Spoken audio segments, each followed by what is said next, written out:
Bonjour et bienvenue à l'entretien de France 24. Alors aujourd'hui, nous recevons Manuela Carmena, la maire de Madrid. Bonjour Madame la maire et merci d'avoir accepté notre entretien. Alors le 24 mai dernier, à la surprise générale, vous êtes arrivée deuxième aux élections municipales en nombre de voix sur une liste d'Ahora Madrid de candidatures citoyennes et d'unité populaire, soutenue par Podemos, le nouveau parti anticapitaliste. Le jeu des alliances, notamment avec le Parti socialiste, vous a permis de prendre le siège de maire. Retraité de la magistrature, à 71 ans, on est venu vous chercher pour vous présenter aux primaires que vous avez finalement gagné haut la main. Alors on a dit que vous avez beaucoup hésité avant d'accepter cette aventure. Finalement, qu'est-ce qui vous a décidé ? Pour moi, cela a été très important d'avoir l'impression que j'étais indispensable. Pour dire la vérité, je connaissais de nombreuses personnes très jeunes et très impliquées, avec une grande envie de changer la manière de faire de la politique, et je me suis dit que je pouvais les aider. J'ai donc pensé leur être nécessaire, que je pouvais changer les choses à l'issue des élections. J'ai donc accepté. Et avez-vous été surprise par les résultats ? Oui, bien sûr, j'ai été très surprise, car je me disais, ok, je suis une personne âgée et sympathique, mais c'est tout. Et finalement, un énorme mouvement d'adhésion s'est créé autour de ma personne, et spécialement auprès des jeunes, et cela m'a surpris et m'a aussi beaucoup touchée. Peut-être que mon discours semble neuf, car je n'ai jamais voulu faire de la politique, je ne parle pas comme d'autres politiciens. Je crois que les jeunes ont vu en moi une alternative à la façon de faire de la politique aujourd'hui. Et c'est donc là qu'est le paradoxe, qu'ils aient vu de la modernité en une personne âgée comme moi. Votre programme et celui de Podemos, c'est justement d'insuffler du renouveau dans la politique espagnole. Vous voulez faire de la politique différemment. Qu'est-ce que cela signifie et comment comptez-vous mettre cela en place ? Je crois que les premières choses importantes, c'est la transparence et la proximité. Pendant la campagne électorale, nous avons décidé de ne pas faire de meetings, mais des rencontres, des réunions, où nous discutions avec les gens. Nous cherchions une façon différente de créer les relations avec les citoyens et non cette voie traditionnelle du meeting où l'on débite des sermons. Nous voulions que cela soit différent. Pour moi, faire de la politique, c'est tout d'abord écouter.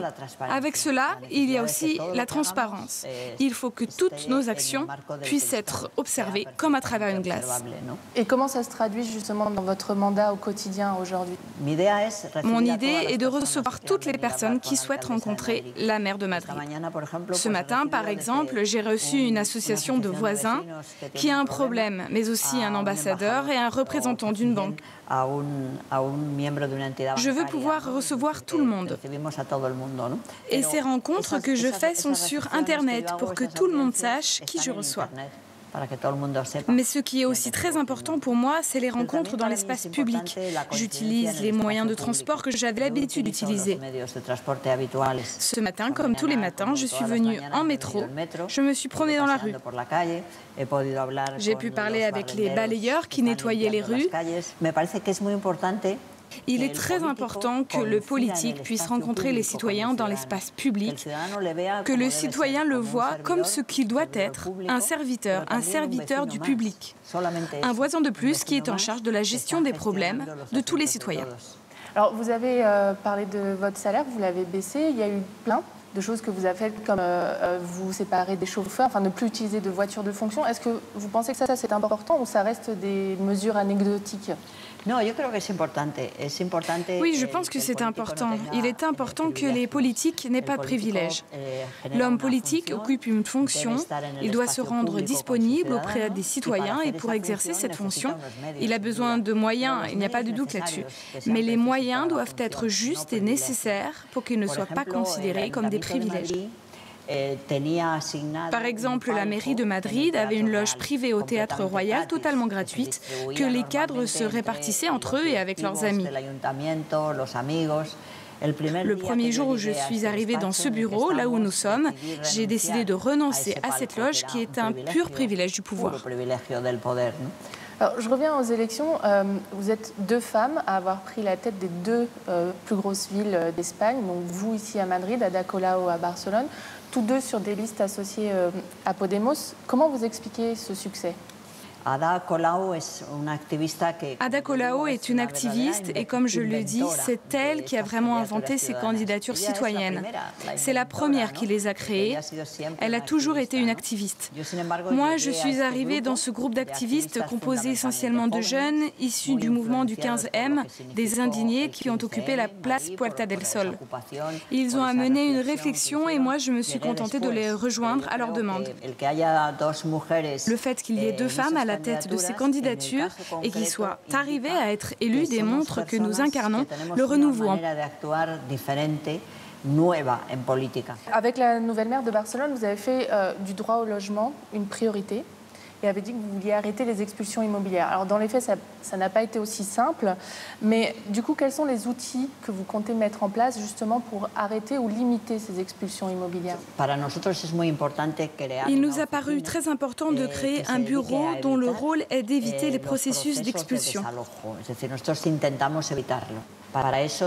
Pour cela, nous avons installé ce bureau au sein même du service de gestion de l'immobilier de la mairie et nous avons demandé à toutes les banques qui détiennent les crédits immobiliers que les gens n'arrivent plus à payer, soit nos interlocuteurs. Ils ont accepté notre proposition et ont aussi accepté de ne plus poursuivre dans les tribunaux ces personnes qui ne peuvent plus payer. Ces banques, elles ont, pendant la grave crise qu'a traversée l'Espagne, récupéré de nombreux logements, car il y a eu énormément de personnes qui ont été expulsées pour ne pas avoir payé leurs dettes. Nous avons demandé à ces banques de nous les céder à la mairie pour que nous puissions les proposer comme logements sociaux. Lors de votre carrière de magistrate, vous avez été confrontée à la corruption au sein même de votre juridiction. Vous avez été sensibilisée à la question. Comment en êtes-vous venu à bout ? Quand j'arrive dans la magistrature, nous sommes en pleine transition démocratique. Moi et un groupe de juges avec qui nous partagions les mêmes idéaux, nous avons mené un travail très utile pour essayer de nous défaire d'une administration judiciaire franquiste où sévissaient certains vices liés à la corruption.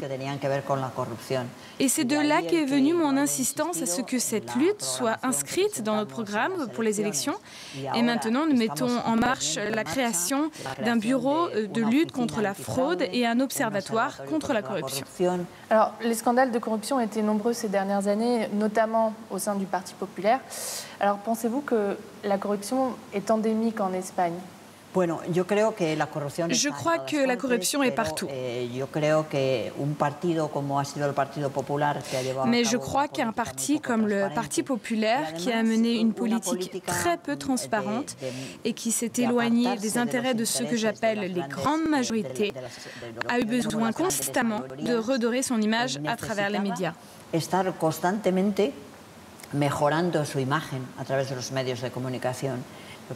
Je crois que c'est une façon de faire de la politique qui a renforcé et implanté les habitudes liées à la corruption. Et qu'avez-vous constaté justement lors de votre arrivée ici à la mairie de Madrid, qui a été dirigée pendant plus de 20 ans justement par la droite et le Parti populaire ?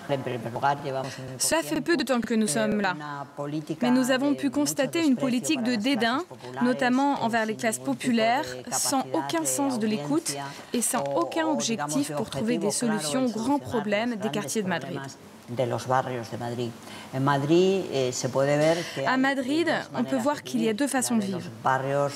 Celle des quartiers importants du centre-ville, puis les quartiers du sud et certains du nord qui ont été très touchés par la crise économique, par les expulsions, le chômage et qui ont vécu un terrible abandon et dédain de la mairie. Nous avons aussi énormément constaté de gaspillage, de mauvaise organisation. Par exemple, cela nous fait beaucoup de mal de voir qu'il y a énormément de bâtiments vides dans la mairie et qui pourraient être utilisés pour créer des institutions, y faire de la culture et renforcer les politiques sociales, culturelles, économiques dont ont besoin les grandes majorités. Alors, sur un plan plus général et international, que pensez-vous de l'émergence des nouveaux partis comme Syriza en Grèce et Podemos en Espagne ? Sont-ils capables de changer la donne en Europe en redonnant de l'espoir aux citoyens ? Bon, j'ai toujours dit que je ne suis pas politologue. Je suis une magistrate à la retraite qui a assumé la gestion de la mairie de Madrid et je n'aime pas beaucoup parler de politique en général. Nous pensons qu'il est important de continuer avec les processus démocratiques en Europe pour qu'ils se consolident et pour éviter l'émergence de nouvelles formes de fascisme. Il me semble important de changer la façon de faire de la politique et faire une politique beaucoup plus directe, plus simple, en relation avec la rue. Je crois que la démocratie directe n'est pas facile. Il ne faut pas la confondre avec la démocratie parlementaire, mais il faut travailler énormément pour être conscient que certains aspects de la démocratie parlementaire ont cessé d'avoir un sens. Et comme citoyenne européenne, qu'est-ce que vous avez pensé justement de la situation de l'Europe et de sa réaction à ce qui s'est passé en Grèce? Je pense que c'est une énorme erreur, car nous avons pu le constater, une société ne peut pas se développer si la majorité de sa population vit dans une situation de sacrifice, d'urgence et d'austérité insupportable. Cela ne fonctionne pas. La société, c'est nous tous. Et si nous n'avons pas tous un niveau moyen, raisonnable de développement personnel, tout s'effondre. L'Europe doit savoir que la Grèce, c'est l'Europe. Et elle ne peut pas vivre une situation d'effondrement économique et d'austérité. Il est indispensable de tout repenser et de reconnaître, comme dans d'autres parties du monde, qu'il faut suspendre le paiement de la dette. Il est intéressant de voir comment s'est soldée la fin de la Seconde Guerre mondiale ou ce qu'il s'est passé avec la dette en Amérique latine. Et je pense que peut-être l'Europe se trompe vis-à-vis de la Grèce. Merci Madame la maire pour avoir accepté cet entretien. Alors restez sur France 24, vous retrouverez cet entretien sur le site internet www.france24.com. Au revoir et à bientôt.